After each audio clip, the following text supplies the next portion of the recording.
আপনি আমি কি করছি? 3 পয়সার ব্রেন নিয়ে ইয়া নবী সালাম আলাইকা, আল্লাহর নবীকে অপমান করছি, অপদস্থ করছি। এবারে আসুন, আমরা যে 12ই রবিউল আউয়াল যে কার্যকলাপগুলি করি, এই কার্যকলাপগুলি কোথা থেকে এসেছে, কোথা থেকে এর উৎপত্তি হলো?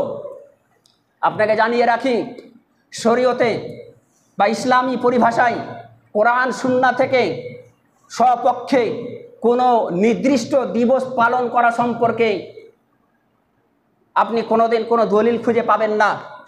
তবে এটা আসলো কোথা থেকে? এর ইতিহাস যদি আপনি পড়েন, যদি আপনি তারিখের কিতাব পড়েন, হযরত ঈসা আলাইহিস সালামকে খ্রিস্টানেরা যিশু খ্রিস্ট মনে করে এবং হযরত ঈসা আলাইহিস সালাম 25শে ডিসেম্বর জন্মগ্রহণ করেছেন, এটা তাদের দাবি। আর এই দাবি অনুযায়ী প্রতি বছর রাষ্ট্রীয়ভাবে 25শে ডিসেম্বরকে ছুটি দেওয়া হয় বড়দিন উদযাপন করার জন্য। মিশরে, ইরাকে এই হযরত ঈসা আলাইহিস সালামের বড়দিন 25শে ডিসেম্বর পালন করা হয় সর্বপ্রথম। সেই বড় দিবস পালন করা থেকে নিয়ে ইরাক, ইরান, আফগানিস্তান, ভারত, পাকিস্তান, বাংলাদেশ, আর সবচাইতে বেশি ছড়িয়ে পড়ে ভারত, বাংলাদেশ, পাকিস্তান, এই 3টি দেশে সেই ঈসা আলাইহিস সালামের 25শে ডিসেম্বর ক্রিসমাস ডে বা বড় দিবস পালন করাটা ছড়িয়ে যায়। সেই থেকে ছায়া পেয়ে পেয়ে পেয়ে পেয়ে 450 বছরে আল্লাহর নবী জনাবে মুহাম্মদ রাসূলুল্লাহ সাল্লাল্লাহু আলাইহি ওয়াসাল্লামের মৃত্যুর প্রায় 450 থেকে 600 হিজরির পর এই ঈদে মিলাদুন নবীটা আবিষ্কার করলো ইরাকের শিয়া সম্প্রদায়ের লোক। কার থেকে? ইহুদি খ্রিস্টানদের 25শে ডিসেম্বর বড় দিবস পালন করাকে কেন্দ্র করে তাদের দেখা দেখি তারা কি করলো, বিশ্বনবীর জন্মদিবস ঈদে মিলাদুন নবী, তারা আল্লাহর নবীর মৃত্যুর প্রায় 450 থেকে 600 বছর পর তারা আবিষ্কার করলো ঈদে মিলাদুন নবী। তাহলে আমরা এখান থেকে যদি সঠিকটা মেনে নিই যে আল্লাহ রাসূল সাল্লাল্লাহু আলাইহি ওয়াসাল্লামের জীবনেতেও ঈদে মিলাদুন নবী অনুষ্ঠান কোনোদিন কেউ পালন করেননি, তিনার মৃত্যুর প্রায় 600 বছর পর্যন্ত কেউ কোনোদিন পালন করেননি। আল্লাহর নবীর মৃত্যুর প্রায় 600 বছর পরে এই খ্রিস্টানদের গন্ধ নামধারী কিছু মুসলিমদের মধ্যে ছড়িয়ে গেল, আর সেই ছায়াটা বেশি ভারত, বাংলাদেশ, পাকিস্তানে পড়ল। তাহলে আমরা জানতে পারলাম খ্রিস্টানদের থেকে এই ঈদে মিলাদুন নবী পালন করাটা আমাদের কিছু নামধারী মুসলিম সমাজের মধ্যে, শিয়া সম্প্রদায়ের মধ্যে ছড়িয়ে পড়েছে। এটি কখনো সঠিক নয়। এটি যে পালন করবে সে পরিষ্কারভাবে বেদাত করবে।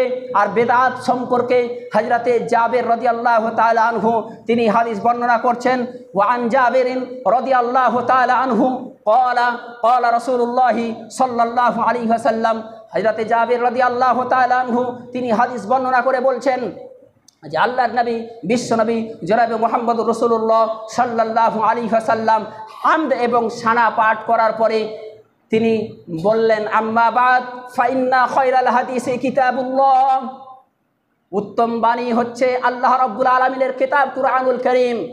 সবচাইতে উৎকৃষ্ট কিতাব, সবচাইতে উৎকৃষ্ট বাণী হচ্ছে আল্লাহর কিতাব কুরআনুল কারীম। এটি হচ্ছে সর্বের সেরা কিতাব। এর তুলনায় আর কোনো কিতাব হতে পারে না, এর তুলনায় আর অন্য কোনো বাণী হতে পারে না। ফাইন্না খায়রাল হাদিসি কিতাবুল্লাহ ওয়া খায়রাল হাদি হাদিউ মুহাম্মাদিন সাল্লাল্লাহু আলাইহি ওয়াসাল্লাম, এবং উত্তম পথ, উত্তম হেদায়েতের মধ্যে উত্তম পথ, উত্তম হেদায়েত হচ্ছে মুহাম্মদ সাল্লাল্লাহু আলাইহি ওয়াসাল্লামের পথ, মুহাম্মদ সাল্লাল্লাহু আলাইহি ওয়াসাল্লামের হিদায়াত। ওয়াসাররাল উমুরি মুহদাসাতুহা, সব চাইতে নিকৃষ্ট কাজ, সব চাইতে ঘৃণিত কাজ হচ্ছে দ্বীনের মধ্যে, ধর্মের মধ্যে নতুন কিছু আবিষ্কার করা। এটাকে আল্লাহর নবী সব চাইতে ঘৃণা মনে করলেন, সব চাইতে নোংরা কাজ বলে ঘোষণা দিলেন। ওয়াফি নাসাই, নাসাইতে এতটুকু শব্দ বেশি এসেছে, ওয়াকুল্লু দালালাতিন ফিন্নার, এবং প্রত্যেকটা নতুন আবিষ্কার হচ্ছে বিদআত এবং ভ্রষ্টতা, এবং প্রত্যেকটা ভ্রষ্টতা জালালাতিন ফিন্নার। তার পরিণতি হচ্ছে জাহান্নাম। তাহলে এই ভয়ঙ্কর হাদিস দ্বারা আমরা বুঝতে পারলাম দ্বীনের মধ্যে, ধর্মের মধ্যে যে কেউ নতুন কিছু আমল আবিষ্কার করবে, এই আমল যদি আমার নবী মুহাম্মাদের না হয়, নবী মুহাম্মাদের হুকুম না হয়, নবী মুহাম্মাদের নির্দেশ না থাকে, নবী মুহাম্মাদের সাহাবা তাবা তাবেঈনদের হুকুম না থাকে, তাহলে এই আমল গ্রহণযোগ্যনীয় নয়, বাতিল বাতিল বাতিল। যে সম্পর্কে আল্লাহর নবী মুসলিম শরীফের হাদিস, মান আমিলা আমালান লাইসা আলাইহি আমরুনা ফাহুয়া রাদ্দুন, কোনো ব্যক্তি যদি কোনো আমল করে এবং সেই আমল যদি আল্লাহর রাসূল সাল্লাল্লাহু আলাইহি ওয়াসাল্লামের না হয়, ফাহুয়া রাদ্দুন, সেই আমল বাতিল, সে আমল বাতিল, সে আমল বাতিল, সে আমল কখনোই গ্রহণযোগ্যনীয় নয়। তাহলে আমরা কোরআন এবং হাদিস থেকে যে দলিল পড়ে আমরা জানতে পারলাম যে ঈদে মিলাদুন্নবী এইরকম কোনো অনুষ্ঠান ইসলামে নেই।